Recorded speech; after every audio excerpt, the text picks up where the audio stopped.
Muy buenas amigos, soy Pedro Acosta y acá estoy con otro viernes de denuncia. Hoy voy a analizar partes del discurso que dio Díaz-Canel el pasado 2 de mayo en la clausura del Encuentro Internacional de Solidaridad con Cuba. Se efectuó en el Palacio de las Convenciones y yo miro a esta gente que viene aquí a Cuba y ponemos el ejemplo del barquito donde venía el señor Iglesias, venían guarachando, tomando, bailando, a encontrarse con una Cuba destruida, con un pueblo que no puede bailar, guarachar de corazón, un pueblo que no puede disfrutar de la vida, un pueblo que sufre diariamente por el rigor a que le ha llevado al país la dictadura cubana. Y me digo, ¿a qué vienen a Cuba?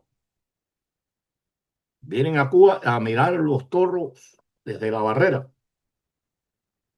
Es muy fácil aplaudir, venir acá, estar unos días, compartir con el presidente de la República de Cuba. Muy importante ser recibido por este personaje.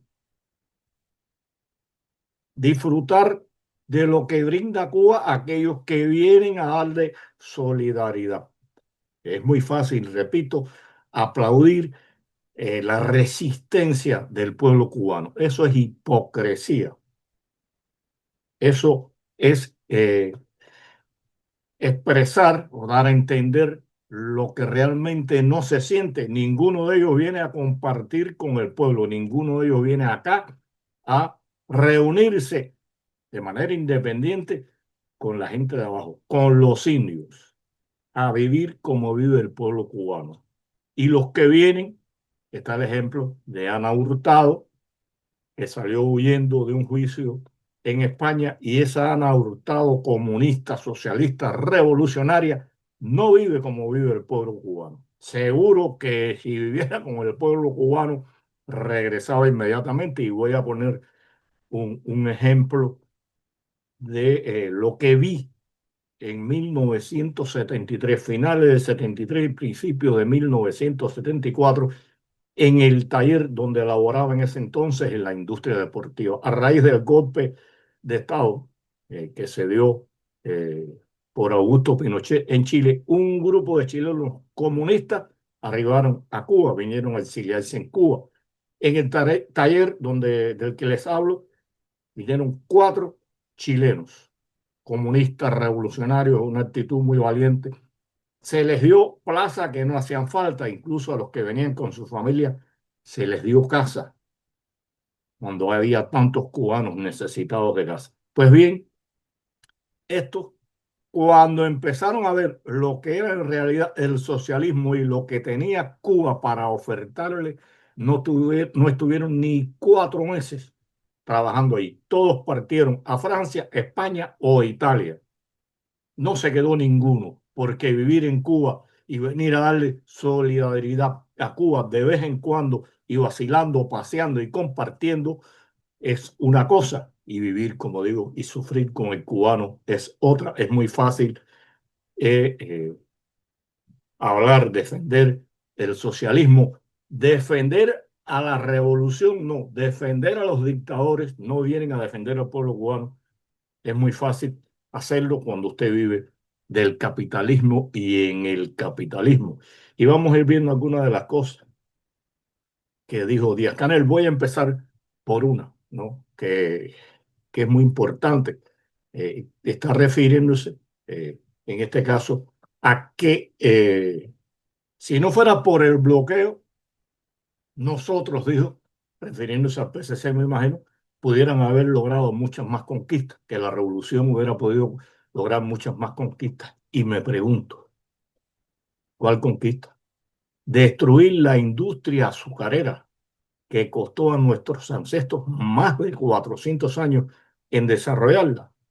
tener una inmensa e impagable deuda externa y que ya nadie quiera prestarle dinero a Cuba ni invertir en Cuba por la inseguridad de que no va a poder recuperar su capital. Un logro tener más de un 20% de la población en el exilio.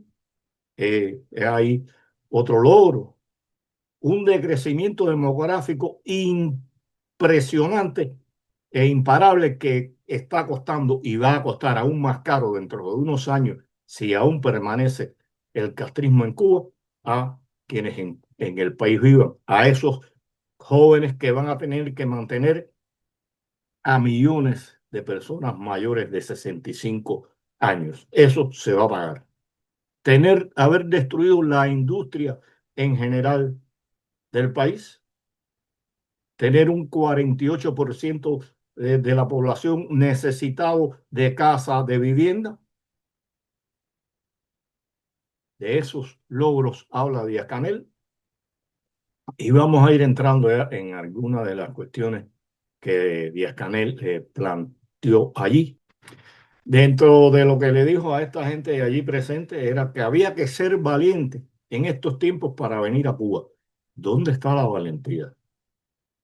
¿Cuál es esa valentía? ¿Acaso los van a sancionar, los van a cuestionar, los van a perseguir cuando regresen a los países donde viven? Tal vez los cuestione, pero no el Estado, no el gobierno. Lo va a cuestionar aquellos que sí conocen lo que en Cuba pasa, aquellos que sí saben cómo vive el pueblo cubano y que esta gente se han venido a reunir con Díaz-Canel a defender a la dictadura.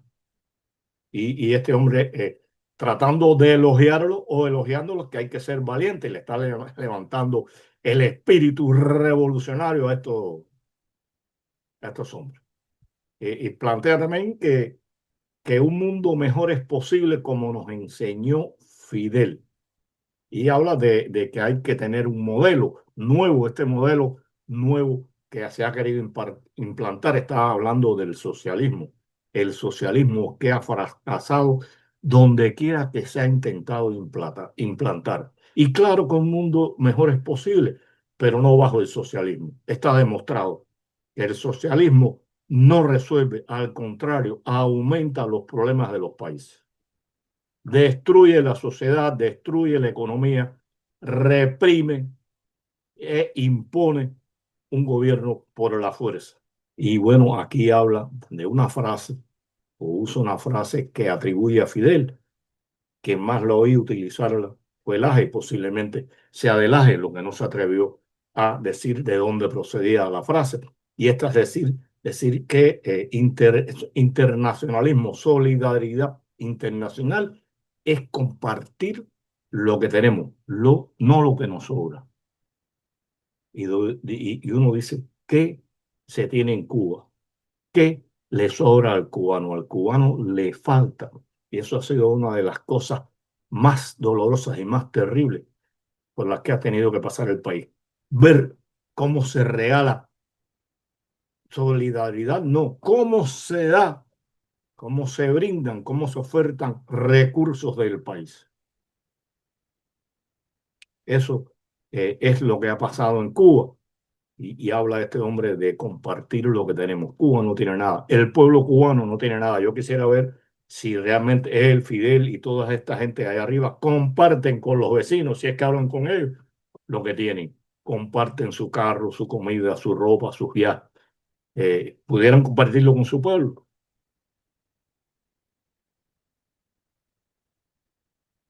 Dentro de las cosas repetitivas, dice que es indudable que hay una crisis del capitalismo. Hay una crisis multidimensional del capitalismo y hay una crisis imperial también en el gobierno de los Estados Unidos. Nada nuevo, lo viene diciendo Fidel, que prácticamente desde que arribó al poder, desde que se arrimó a la Unión Soviética, desde que conoció a Nikita, la crisis del capitalismo, una crisis que ahí está. eh, ¿Qué va a cambiar? ¿Qué ha cambiado? Y la crisis del gobierno de Estados Unidos. Las crisis de los gobiernos están presentes en millones de lugares. Y la crisis de gobierno más grande que hay la tiene el gobierno cubano, que no es capaz de solucionar la problemática que tiene. Y es posible, y vamos a considerar que el gobierno actual de Estados Unidos está en crisis. Es el gobierno, no es el sistema. En Cuba es el sistema y el gobierno. Habla de que Estados Unidos le quiere imponer una guerra ideológica, porque dice que están tratando de imponer sus ideas hegemónicas sobre la base de la dominación. ¿Y qué hizo Fidel desde que arribó al poder? ¿Qué ha hecho el Partido Comunista? Tratar de imponer, y ha impuesto una ideología. Proclamar en Cuba otra ideología es traición a la patria, es venderse el capitalismo, es cuestionable, es sancionable y cuesta caro. Y si alguien ha impuesto la idea de el socialismo, una ideología política basada en la fuerza y en la dominación, ha sido el gobierno cubano, reprimiendo, encarcelando, amenazando, cercando, regulando, reprimiendo en general a todo aquel que trata de enfrentarlos incluso de manera pacífica. Habla de una guerra mediática. Están llorando ahora porque está la Internet, pero cuando ellos tenían el dominio total de los medios de comunicación, que sí hicieron la guerra mediática contra todo lo que no era socialismo, contra todo lo que no era castrismo, no pasaba nada, estaba bien hecho. Ahora que surge la Internet, que la gente va conociendo realmente lo que pasa en Cuba y lo que sucede en otros países, están llorando y hablando de guerra mediática, aquellos que fueron los que lo impusieron desde que tomaron, repito, todos los medios de comunicación. Hablan de supremacía, de la supremacía, hablan de asesinar reputaciones. El programa con Filo, el programa de Humberto López, Hacemos Cuba, ¿qué son? ¿Cuántas reputaciones han tratado de asesinar? ¿A cuántas personas han tratado de desprestigiar diciendo lo que no es e incluso violando leyes internacionales a poner en ese programa escritos, comunicaciones de WhatsApp, algo que viola el derecho internacional, pero en Cuba no pasa nada? Y están hablando de asesinar reputaciones. Fidel, que asesinó la reputación de millones de cubanos que con él no estaban, de millones de cubanos que han emigrado, vendepatria, traidores, gusanos, todo lo que le pareció, que se burló de Aznar, que se burló de Mao Zedong, que se ha burlado de todo aquel que le ha parecido. Esta gente hablando de asesinar reputación. Esta gente no, este individuo. Y por último, dice una frase, ¿no? Eh, es una frase por último, no, pero bueno, la dejé para último. Dice, no les fallaremos, porque fallarles a ustedes sería fallarle a la esperanza de todos los humildes de este planeta. Decir esto, quien supuestamente está al mando de un país, del país de Cuba, que le ha fallado a la esperanza, al futuro, al bienestar de los suyos, hablar que Cuba, de Cuba fallarle. Cuando ella habla de Cuba, está hablando del Partido Comunista, no está hablando de los cubanos. Él sabe cómo piensan los cubanos. No está hablando que fallarle a ustedes es fallarle a los humildes del planeta, cuando los humildes de nuestra patria, cuando a los humildes de nuestra patria se les ha estado fallando desde que el castrismo, desde que Fidel y los suyos, Fidel y su partido, asumieron el poder. Más humilde y más precarias condiciones que la que tiene la dictadura cubana a su pueblo no pueden existir. Un saludo a todos. Hasta la próxima.